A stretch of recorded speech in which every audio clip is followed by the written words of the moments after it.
Welcome to Rauta's Classic of the Month. This time we travel all the way to Finland. I mean, we are in Finland, but the band also is Finnish. Get it?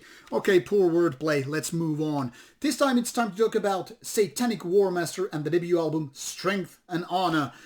Now many people know that nowadays, especially Satanic Warmaster is one of the leading Finnish black metal bands, given that their quality and, both on releases as live, is very, very good and consistent. The quality between, raw yet melodic black metal, catchy and kind of extreme, they blend in wonderfully when done in, the proper way. And that's exactly what's going on with Satanic Warmaster. Now, curiously enough, and this wasn't even planned, this album turns 20 years in 2021. Now, this album came out, at least according to Metal Archives, I really couldn't remember 20 years ago. But this came out later in 2021, not in the 2001. So now in 2021, January, this is not yet 20 years old. But to be honest, I don't care for the months. It's not when I pick albums for the classic of the month that I care. Like, okay, this is 18 years ago, 18 years old. It has to wait another 2 years. Doesn't matter if an album is more than 10 years old and it's good, it counts as classic to me. I mean, you have to understand that not everybody following the channel is some 50 years old, right? So even the young kids who are now maybe, 17, are like, okay, this album came out 10 years ago. I was merely 7 years old back then. I really have to check out because this bald-headed guy is saying that. Or at least I hope that that's what you're doing. Anyway, Strength and Honor is now, that is, 19 years old, soon 20 years old, and this is of Northern Heritage number 16, so quite early on from the Finnish black metal label, which then again had its own clandestine blaze, doing a split later on with Satanic Warmaster, and this was, it seems, limited to 1,000 copies originally. I can't exactly recall when I bought it, but, it must have been around 2001 because that was before I started doing reviews. I started roughly 2001, 2002, so a little bit later, so it's not like I got these kind of copies back in the day for review, but anyway, here it goes. I'll try to show it so it doesn't really reflect too much, because if I do it that way, you will just see the microphone and my face and screen and all that stuff. Anyway, here it is with the cover and title that is gonna make some people butthurt. Here's how the lineup looked like back in the days. Satanic Tyrant Werewolf, later on just Werewolf, and before that he was known as Nazgul of Horna. Here it is. He was doing everything except guitars here. It says drums, but I don't know, there was some different things about that in the band. And of course Lord War Torek has been long gone from the band. Let's take a look at the band's Metal Archives site.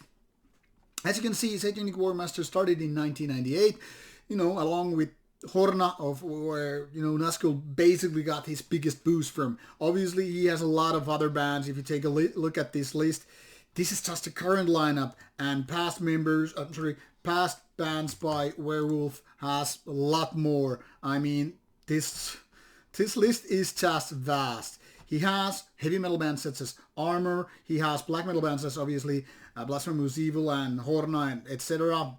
Pest, one of the classics from Finland. Even Varloke, it says here, and White Death. But, active bands is quite a vast list already. But we're not talking about those other bands, but this band particular here, and, seeing that Satanic Warmaster is, I guess, mostly known for its albums, but there are lots of singles, and early years also a lot of splits with different kind of bands from different parts of the world. You have some, Finnish bands such as P-Hexen or Clandestine Blaze, but you also have other bands here like Iron Blood, Stuthoff, Gas, etc. Gas Chamber is not split. But anyway, lots of bands from various countries, and since 2014, there hasn't been a full-length album by the band, which is curious because back in the days, 2001, 2003, 2005, and 2006, there was an album almost every year, or at least maximum 2 years between those two. And then after Black Metal Commando, the pace changed a lot. still splits and whatever, but, between the full lengths, it has been gone quite a while. And back in the day, if you take a look at here, I don't know why I was thinking that Lord War Torek was doing drums, but, well, brain farts happen. Anyway, this is how it looked like back in the days, and this is the track list, obviously, here. 7 tracks, 41 minutes. And the curious thing is, this Night of Retribution is not obviously a black metal track as such, but more a kind of a homage to those Dungeons and Masters. Think about Burzum, think about Mortis, and you're kind of safely there. I guess it's more nod to Burzum, but obviously it's in the eye of the beholder, or in this case in the ears of a listener. However, these 6 defining tracks here are what made this album and still make it a very, very good album. And it's raw black metal, obviously, but there is already this signature style of being kind of a melodic and catchy. So once again, having these 2 extremities on one album, that is, I mean, sound-wise, it's as raw pretty much as Darkthrone during the golden era, Panzerfaust or Under a Funeral Moon, Transylvanian Hunger, kind of a very, very raw and kind of unclean. But also, then again, having these melodies is something like nodding to people who are not ready to listen to Iliarn and all that stuff, so they want something more catchy, something more memorable, something that sticks in your brain rather is just, going to just go and forget. But what I didn't remember with this album, because there was many years that I haven't been even listening to this, thanks to my ongoing review pile, is that I didn't even remember how Graveland-like this actually sounded. I mean, some of the riffs could be really been like stolen from Graveland themselves, but I guess once again it's more like a homage to the band rather than just, stealing the ideas. But there are other bands, a lot of other bands with Werewolf and, his buddy back then used to probably take these ideas from. After all, for example, Werewolf has always been very, very active in the underground scene, and as an avid collector of albums and big fan of many kinds of metal music, he has been sucking various ideas from many, many different sources. So obviously this is all reflected on Satanic Warmaster. Now, Torek got later on removed from the band. I still am not sure how it totally happened, and it doesn't really matter, but obviously it's started to reflect how the band sounded later on. But anyway, with Strength and Honor, the band was already very, very good with its style, and I must say it still holds very true to this day.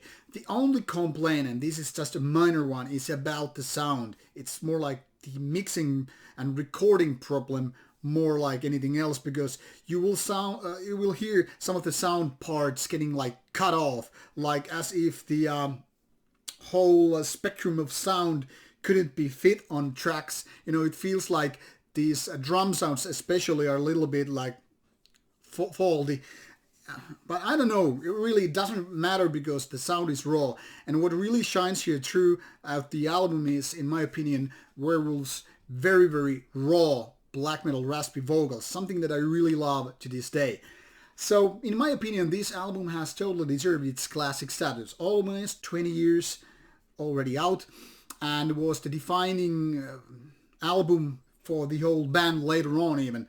Not the best from the band, I guess, still to this day, but still, very, very good one. Not the worst either, because the band doesn't really have weak albums.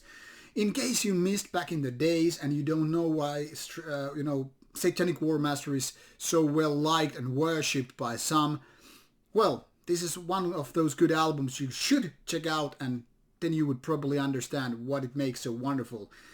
Anyway, should you have comments or questions, put them on the comments box below and I'll get back to you. And in case you have missed my now blurred Satanic Warmaster video interview, please take a look, you might even enjoy it. Thanks for watching, take care.